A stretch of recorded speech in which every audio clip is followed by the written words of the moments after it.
لو مهتم بجديد ومفيد في عالم التطبيقات اشترك في قناتي وأنا هقولك وظيفة كل تطبيق، مزايا وعيوب.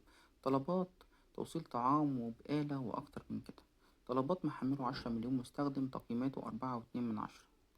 مشكلة تطبيق طلبات إن هو يعني بيبيعلك الوهم زي ما بيقولوا. الأوردر دوت من بازوكا، مطعم بازوكا، ب220 جنيه، 4 قطع، واحد كول سلو وقطعة خبز. هنا بيقولك هو ب308، بس أنا منزلك عليه خصم ل220 جنيه. خش بقى على بازوكا نفسه. بازوكا نفسه عامل عرض لنفس الأوردر ده وبزيادة قطعة ب200 جنيه، والتوصيل 10 جنيه. خش هنا، التوصيل بتاعهم كام؟ التوصيل بتاعهم 40 جنيه، بخلاف ان هم مزودين فوق الطلب نفسه 20 جنيه، يبقى كله على بعضه 260 جنيه. فطلبات تطبيق كويس، بيجمع لك كل المطاعم في حتة واحدة.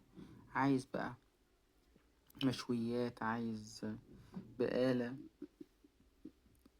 عايز صحة وجمال، صيدليات، متاجر، كل اللي انت عايزه هتلاقيه في طلبات. بس اسعار التوصيل عالية جدا. ممكن تلاقي مطعم جنبك مثلا محل كشري الاوردر فيه 30-40 جنيه، بازوكا يزود عليهم 30-40 جنيه كمان، لمجرد ان انت هتاخد اوردر من جنبك. قصدي مش سوري، مش بازوكا، طلبات هيزود عليهم 30-40 جنيه لمجرد ان انت هتاخد اوردر من جنبك. بخلاف ان هو بيزود على سعر الطلب نفسه. يعني لولا ان انا دخلت على بازوكا وشفت بازوكا نفسه عامل اوردرات عاملة ازاي وتوصيل 10 جنيه، كلام فارغ. بخلاف لما يبقى توصيل 40 جنيه. واللي خلاني دخلت على بازوكا ان انا بحب الفراخ من عندهم، وغالبا الوقت بيبقى بازوكا هنا مغلق في التطبيق، فبضطر ان انا ادور على حد تاني. وهارت اتاك مش قد كده، والفراخ بتاعته صغيرة جدا، وبرضه اسعاره غالية على الفراخ الصغيرة اللي بيبيعها. فدخلت بقى حملت تطبيق بازوكا، لقيت الاسعار مختلفة تماما. وكمان طلبات بيزود عليها سعر، يعمل ان هو خفض وهو اوريدي برضه مزود على السعر اللي هو بيقول عليه خفضه. فيعني سرقة جامدة جدا من طلبات. فعشان كده بتكلم معاكم ان هو للناس اللي مش فارق معاها، او للناس اللي مش فارق معاها انها توفر يعني.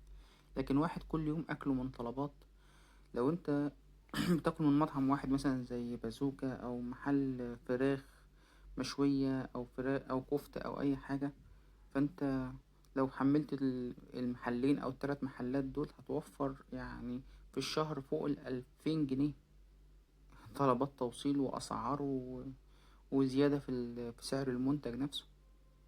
ف منصحش حد يحمل تطبيق طلبات غير لو هو مش فارق معاه الفلوس اللي هو يدفعها، او مش فارق يعني ما بتفرقلوش التوصيل 40-50 جنيه فوق الاوردر، فلوس بزيادة.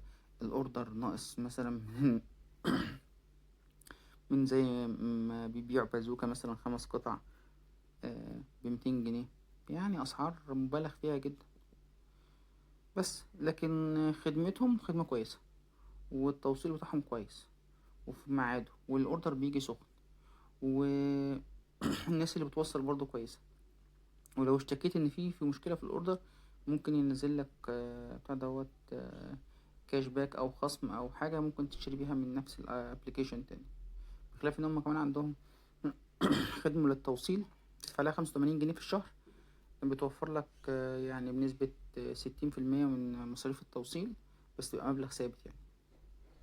بس لو انت ما كنتش تعرف اي حاجة عن اللي انا قلته في تطبيق طلبات وعرفتها من خلال قناتي، شير ولايك وسبسكرايب. لو عندك اي معلومة انا ما قلتهاش، او عندك مشكلة اتعرضت لها مع طلبات وما اتحلتش، او عندك حاجة ايجابية او حاجة سلبية، اكتبها لي تحت الفيديو في الكومنتات، وانا هثبت الفيديو بتاعك عشان الكل يستفيد من رأيك. شير ولايك وسبسكرايب، واشوفكم على خير في فيديو جديد.